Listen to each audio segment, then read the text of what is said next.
Hello' everyone, আজি মই বনাবলৈ লৈছোঁ পৰঠানো কেনেকৈ বনাই তাকে আপোনালোকক দেখাবলৈ লৈছোঁ দেই। প্ৰথমতে মই আটাখিনি খচি ল'লোঁ। খচি লোৱাৰ পিছত প্ৰথমতে এনেকৈ বেলনা এখন লৈ বেলনাখনত ৰুটিখন বেলি ল'লোঁ দেই।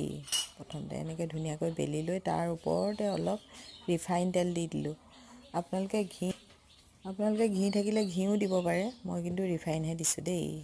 এনেকৈ ধুনীয়াকৈ গোটেই ৰুটিখনতে ৰিফাইনখিনি মিলাই ল'লোঁ। তাৰপিছত ওপৰতে শুকান আটা অলপ এনেকৈ ৰুটিখনৰ ওপৰত ছটিয়াই দিলোঁ।